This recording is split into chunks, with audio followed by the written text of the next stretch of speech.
மேஷம் என்ன பண்ணுவாங்கன்னா, நீங்க ஒண்ணே ஒண்ணு தான் கேள்வி கேட்டிருப்பீங்க.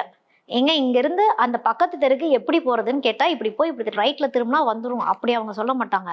அந்த வழியில எத்தன கடை இருக்கோ, அங்க என்னென்னலாம் நல்லது இருக்கோ, அந்த கடையில இவங்களுக்கெல்லாம் ஒருத்தங்கள தெரிஞ்சிருந்தா, அந்த கேரக்டர் வந்து எல்லாம் சொல்லி பேசுறது. அப்படி. விஷயத்த வாங்குறதுக்குள்ள உங்களுக்கு போதும் போதும்னு ஆயிடும். ஓகே. அந்த மாதிரி. எந்த ராசியில இவங்க வந்து பார்ட்னர்ஸ் சூஸ் பண்ணா இவங்களுக்கு நல்லா இருக்கும்? இவங்களுக்கு மிதுனம் நல்லா இருக்கும். மேஷம் மிதுனம் காம்பினேஷன் வந்து நல்லா இருக்கும். ஓகே. மகரம் சூஸ் பண்றாங்கனாலும் கொஞ்சம் நல்லா இருக்கும்.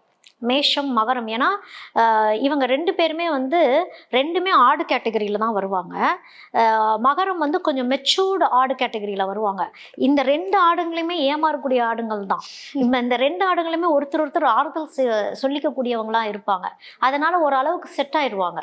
ஓகே. மேஷத்துக்கு வந்து ரொம்ப கம்மி ராசிகள் செட் ஆகிறது. ஓகே. சோ எது தவிர்க்க வேண்டிய மிதுனம், மகரம், கும்பம் இவங்களுக்கு வந்து கொஞ்சம் செட் ஆயிரும். இவங்களை வந்து கொஞ்சம் புரிஞ்சு நடந்துக்கிற மாதிரி இருக்கும்.